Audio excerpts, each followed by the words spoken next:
Saya mau tanya kepada Anda ya. Anda orang tua alhamdulillah, ibunya mengandung 9 bulan lebih.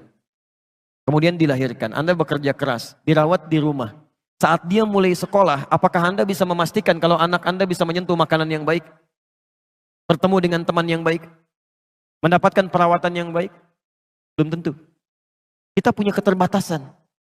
Bahkan anak pulang ke rumah masih bisa menyentuh sesuatu yang salah. Di sini mungkin belum pernah terjadi, Pak. Tapi pernah terjadi kasus di Jakarta. Ini orang tua, muslim yang taat, baik.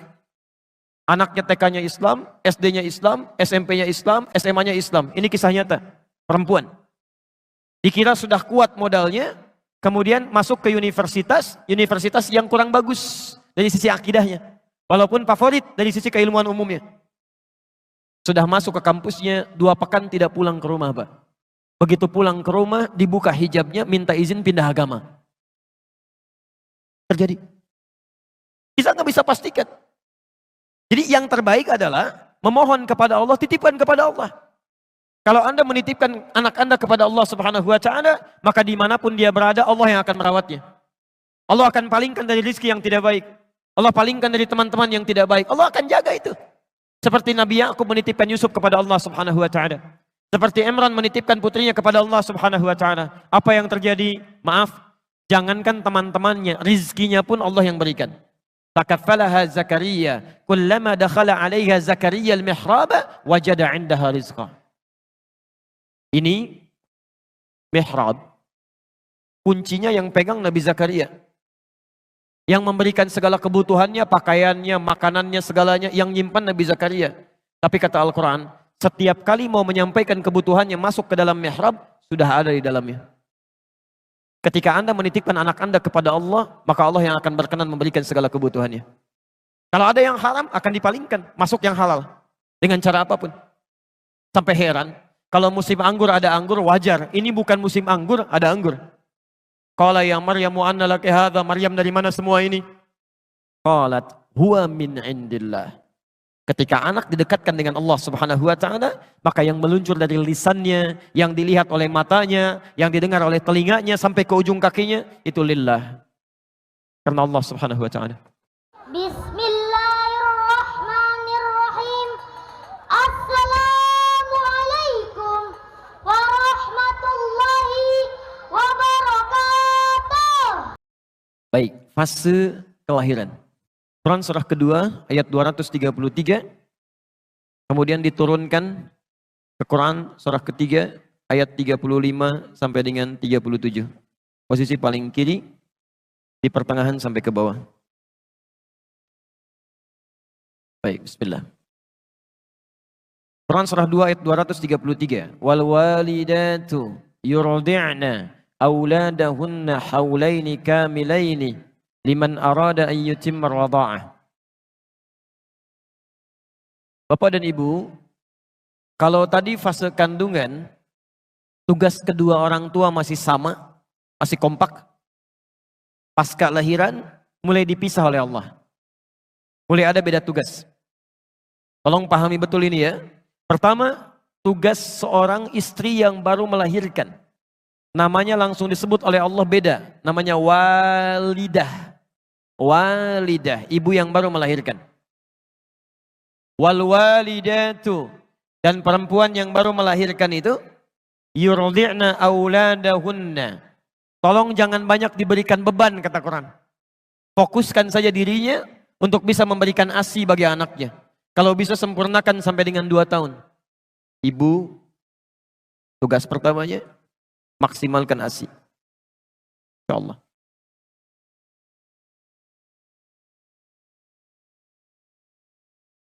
Masya Allah, anak lahirnya bersih, suci, maka makanan pertamanya pun Allah inginkan makanan yang paling suci. Yang langsung mengalir dari ibundanya, ASI. Ini sudah tidak perlu banyak saya terangkan, banyak buku, banyak bahasan, bagaimana keutamaan ASI bagi seorang anak yang baru dilahirkan sampai usia 2 tahun. Ya, jadi ini sudah ada dalilnya, orang barat banyak mempraktikkan, dan saya baru dapat kabar sebelum ke Jawa Timur. Bahwa di Amerika, begitu bayi dilahirkan, itu wajib harus diberikan ASI dulu. Dalilnya kita yang punya. teman-teman, jadi saya kasih bocoran sedikit ya, ini rahasia di antara kita lah pagi ini. Yang paling banyak mempraktekkan isi Al-Quran dan hadis itu sekarang orang Yahudi, Pak. Orang Yahudi. Dan mereka itu paling yakin dengan Quran dan hadis, paling yakin. Cuman mereka nggak pernah sebutkan kalau ini dari Quran, ini dari hadis. Saya beri contoh ya. Dari mulai anak-anak itu kecil sampai dengan dewasanya, anak kecil saja yang dikeluarkan pendidikannya dari hadis. Tinggalkan hal-hal yang tidak berguna, di tontonan yang tidak bagus dijauhkan dari anak-anak. Hal-hal yang tidak kreatif dijauhkan dari anak-anak. Semacam kayak gadget, kayak macam-macam itu dijauhkan. Yang didekatkan tuh yang bisa menstimulasi otaknya, ya potensi kecerdasannya dan peluang potensi-potensi kebaikan yang lain. Itu Masya Allah. Itu dimunculkan. Sampai dengan persiapan mau ke hari akhir pun itu mereka keluarkan hadisnya. Nabi pernah menyampaikan tanda-tanda akhir zaman di antara puncaknya akan terjadi peperangan besar.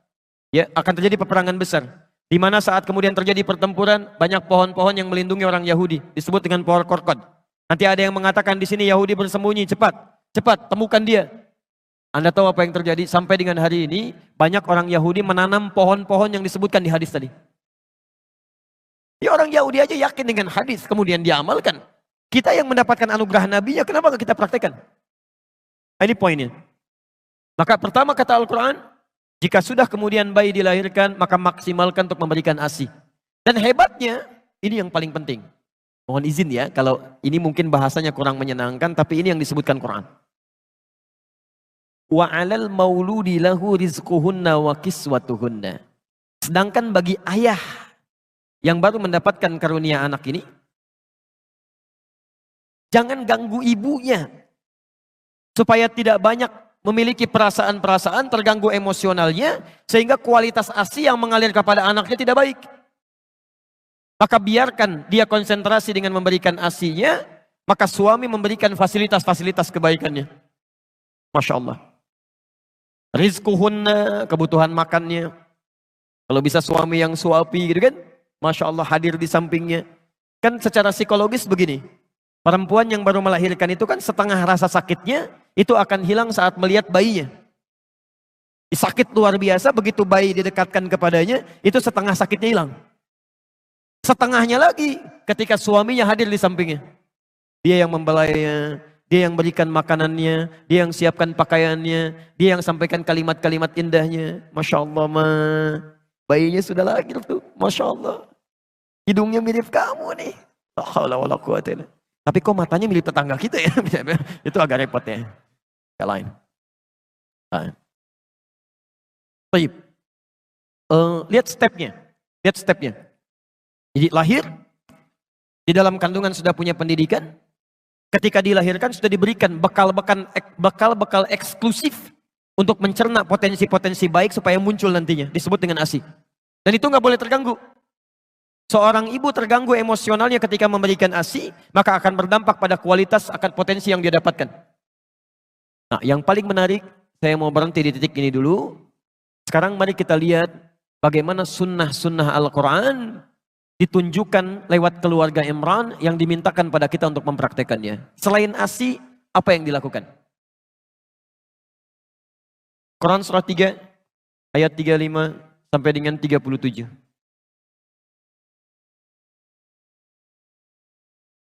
Barangkali kebanyakan anak-anak kita ada di fase ini nantinya. Baik. Ayat 35, itu yang tadi sudah saya ulas. Idh qalat imra'atu Imrana, Rabbi inni nadhartu laka ma fi batni muharrara, fataqabbal minni. Innaka sami'ud du'a. Ya Allah, saya bernazar anak yang saya kandung ini menjadi anak yang soleh dekat denganmu ya Allah. Saya mohon jadikan dia anak yang dekat denganmu. Jadi mohon izin Bapak dan Ibu sekalian, sekali lagi, setiap anak yang dikandung, mohonkan kepada Allah. Dan bagian keduanya di ayat ini, tolong spesifik minta, anak ini mau direncanakan jadi apa? Jadi Anda harus punya planning. Misal, anak pertama itu jadi penghafal Quran. Masya Allah. Anak kedua, tafsirnya. Masya Allah. Anak ketiga, hadisnya misalnya. Anak keempat, fikihnya. Wah, ini kalau dikabulkan oleh Allah Subhanahu wa taala indah sekali. Begitu punya persoalan, nah anak pertama apa ayatnya? Ini Abi, Masya Allah. Adik hadisnya apa? Ini Abi, Masya Allah. Tafsirnya apa kakak? Ini Abi, Masya Allah. Hukum fikihnya apa? Ini Abi. La haula wa la quwata illa billah. Namira pokoknya kosong nggak ada pengajian. Habis nih. Ini indah. Yang Anda mulai rencanakan. Nah sekarang ayat 36-nya. Selain sunnah yang ini, teruskan. Falamma wada'atha. Tatkala bayinya dilahirkan. Qalat rabbi inni wada'tuha untha. Kemudian orang tua mulai berdoa lagi kepada Allah Subhanahu wa taala setelah menerima tentang kelahiran ini, baik laki-laki atau perempuan. Hannah pernah berkata, ya Allah, yang lahir perempuan ya. Dijawab oleh Allah, wallahu a'lamu bima wada'at wa laysa dzakaru kal untha. Allah lebih paham tentang yang dilahirkan untuk kemaslahatan kamu. Perempuan pun punya keistimewaan yang tidak dimiliki oleh laki-laki. Jadi ini adab, kalau sudah dilahirkan terima, baik laki-laki atau perempuan, itu yang terbaik. Jangan mengeluh. Jelas ya? Baik. Apa yang dilakukan? Kemudian wa inni sammaituha Maryam. Selanjutnya mulai beri nama dengan nama yang terbaik. Cari nama-nama yang baik. Awas hati-hati. Ada banyak sahabat dan sahabiyah yang namanya diganti oleh Rasulullah SAW karena mengandung unsur yang tidak baik di dalamnya. Abu Hurairah namanya Abdurrahman. Asalnya Abdus Syams. Ketika datang masuk Islam langsung diganti namanya oleh Nabi. Jangan Abdus Syams, ganti jadi Abdurrahman. Baik. Ada perempuan namanya Su'ah, si jelek. Diganti oleh Nabi, enti Jamilah, ganti jadi Jamilah. Dicari nama-nama yang terbaik di situ. Ya. Dan hati-hati, jangan sampai ada nama anak-anak misalnya, bahkan ketika diberikan nama tanpa disadari, itu nama-nama yang tidak disukai oleh Allah Subhanahu wa taala. Misal nama-nama setan, ya. Hati-hati. Khanzab nama setan, Dasim nama setan, hati-hati. Kemudian Misut nama setan, Walhan nama setan. Atau saya sebutkan dulu barangkali ada yang mirip-mirip langsung ganti ya, begitu pulang. Awas hati-hati ya, nama-nama yang tidak baik cepat tinggalkan. Berikan nama yang terbaik di sini. Dan ini yang paling penting. Ingat, nama itu bagian dari doa bagi yang bersangkutan. Jangan bercanda dengan nama, kasihan. Saya lihat KTP beberapa orang Indonesia pernah menerima di media sosial, itu Masya Allah. Ada yang namanya karena bapaknya senang lawakan, anaknya dinamakan Warkop DKI gitu kan. Ada yang dinamakan dengan tokoh-tokoh yang kontroversial. Kasihan, karena yang akan membawa beban dari nama itu anaknya, bukan orang tuanya. Jelas ya? Teruskan. Berikan nama, ini, kasih nama. Wa inni u'idzuha bika wa dzurriyyataha minasyaitonir rajim. Ini yang jarang dilakukan. Sejak anak dilahirkan, langsung bermohon kepada Allah Subhanahu wa taala agar dia dijauhkan dari setan. Ada setan khusus yang menggoda anak dari mulai lahir. Namanya Ummu Sibyan. Ya. Berdoa supaya dijauhkan dari setan.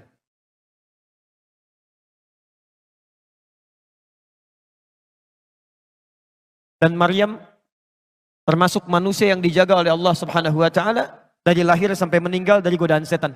Bukan gak digoda setan, ketika setan akan menggoda diberi hijab oleh Allah. Tidak sampai kepada Maryam. Ini berkat doa kedua orang tuanya. Lanjutkan.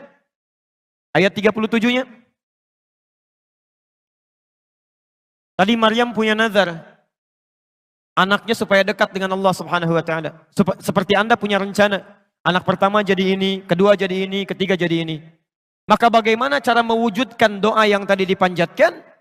Ini poinnya. Maka mulailah kemudian wujudkan doa itu dalam bentuk ikhtiar dini. Teruskan. Lahir. Satu, fokus untuk berikan ASI. Kedua, beri nama yang baik. Yang menunjukkan harapan. Yang ketiga, berlindung kepada Allah. Mohonkan berlindung dari setan. Dan keburukan. Nah ini yang keempat. Mulai berikhtiar. Menyiapkan perangkat dari doa yang dimohonkan. Lihat ayat 37-nya. Imran dengan Hannah, bukan nabi, bukan rasul. Bernazar kepada Allah supaya anaknya menjadi anak yang salihah, dekat dengan Allah Subhanahu wa taala. Bukan cuma doa. Setelah berdoa kepada Allah, maka beliau berikhtiar. Dicari guru terbaik yang bisa membimbing anaknya dekat dengan Allah. Maka dipilihkanlah guru terbaik di zamannya Nabi Zakaria. Dipilih guru. Tidak hanya guru, ditempatkan di tempat terbaik yang mendekatkan dengan Allah Subhanahu wa taala, dibuatkan mihrab. Perhatikan. Doa ada, ikhtiar ada, dipilihkan gurunya, ada tempatnya. Ketika semua ini sudah disiapkan, apa yang terjadi? Turunlah jawaban langsung dari Allah Subhanahu wa taala. Ayat 37-nya. Fataqabbalaha rabbuha biqabulin hasanin wa ambataha nabatan hasana. Ketika semua diikhtiarkan dengan semua ini, maka turun jawaban dari Allah. Saya terima, kata Allah, semua ikhtiar ini. Kalau Allah sudah terima semua ikhtiar orang tua, maka Allah langsung yang akan memperhatikan anak yang dimaksudkan. Dari mulai tumbuhnya sampai dengan meninggalnya. Saya mau tanya kepada Anda ya. Anda orang tua, alhamdulillah, ibunya mengandung 9 bulan lebih. Kemudian dilahirkan, Anda bekerja keras, dirawat di rumah. Saat dia mulai sekolah, apakah Anda bisa memastikan kalau anak Anda bisa menyentuh makanan yang baik? Bertemu dengan teman yang baik? Mendapatkan perawatan yang baik? Belum tentu. Kita punya keterbatasan. Bahkan anak pulang ke rumah masih bisa menyentuh sesuatu yang salah. Di sini mungkin belum pernah terjadi, Pak. Tapi pernah terjadi kasus di Jakarta. Ini orang tua, Muslim yang taat, baik. Anaknya TK-nya Islam, SD-nya Islam, SMP-nya Islam, SMA-nya Islam. Ini kisah nyata. Perempuan. Dikira sudah kuat modalnya, kemudian masuk ke universitas yang kurang bagus dari sisi akidahnya. Walaupun favorit dari sisi keilmuan umumnya. Sudah masuk ke kampusnya, 2 pekan tidak pulang ke rumah, Pak. Begitu pulang ke rumah, dibuka hijabnya, minta izin pindah agama. Terjadi. Kita nggak bisa pastikan. Jadi yang terbaik adalah memohon kepada Allah, titipkan kepada Allah. Kalau Anda menitipkan anak Anda kepada Allah Subhanahu wa taala, maka dimanapun dia berada, Allah yang akan merawatnya. Allah akan palingkan dari rezeki yang tidak baik. Allah palingkan dari teman-teman yang tidak baik. Allah akan jaga itu. Seperti Nabi Yakub menitipkan Yusuf kepada Allah Subhanahu wa taala. Seperti Imran menitipkan putrinya kepada Allah Subhanahu wa taala. Apa yang terjadi? Maaf, jangankan teman-temannya, rizkinya pun Allah yang berikan. Takaffalaha Zakaria, kullama dakhala 'alaiha Zakaria al-mihrab, wajada 'indaha rizqa. Ini mihrab, kuncinya yang pegang Nabi Zakaria. Yang memberikan segala kebutuhannya, pakaiannya, makanannya, segalanya, yang nyimpan Nabi Zakaria. Tapi kata Al-Quran, setiap kali mau menyampaikan kebutuhannya masuk ke dalam mihrab, sudah ada di dalamnya. Ketika Anda menitipkan anak Anda kepada Allah, maka Allah yang akan berkenan memberikan segala kebutuhannya. Kalau ada yang haram, akan dipalingkan, masuk yang halal. Dengan cara apapun. Sampai heran, kalau musim anggur ada anggur, wajar. Ini bukan musim anggur, ada anggur. Qala ya Maryamu anna laki hadza, Maryam dari mana semua ini? Qalat huwa min indillah. Ketika anak didekatkan dengan Allah Subhanahu wa taala, maka yang meluncur dari lisannya, yang dilihat oleh matanya, yang didengar oleh telinganya sampai ke ujung kakinya, itu lillah. Karena Allah Subhanahu wa taala. Ya, maka mulai hari ini silahkan Anda boleh punya cita-cita. Siapkan sampai dilahirkan, tapi mohon cari guru yang baik. Coba saat ke sekolah itu disurvei dulu. Kepala sekolahnya siapa? Guru-gurunya bagaimana? Pada rajin sholat apa tidak? Senang tilawah Quran atau tidak? Security-nya seperti apa? Lingkungan sekitarnya bagaimana? Ini modalnya. Maka apa yang terjadi? Saya tutup dulu sebentar. Segmen yang pertama ini, perhatikan.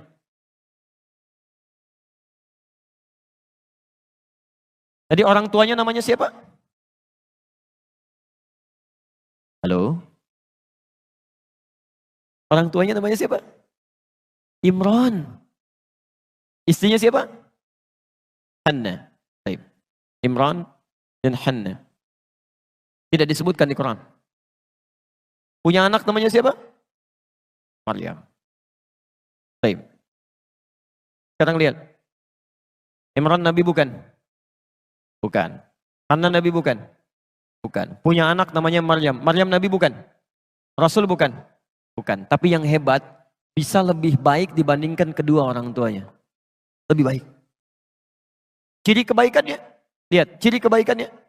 Imran dengan Hannah disebutkan dalam bentuk keluarga. Keluarga Imran, Maryam punya surat sendiri, surah Maryam.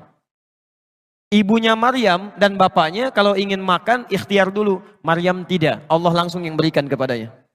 Ibunya Maryam mengandung, menikah dulu dengan Imran. Maryam tidak, mengandung, melahirkan tanpa disentuh oleh laki-laki manapun. Walam yamsasni bashar. Saya berikan rumus tafsir ya. Kalau di Quran ada kalimat menunjuk kepada orang, kejadiannya disebutkan, itu tandanya tidak akan berlaku lagi di masa yang akan datang. Hanya terjadi pada orang ini saja.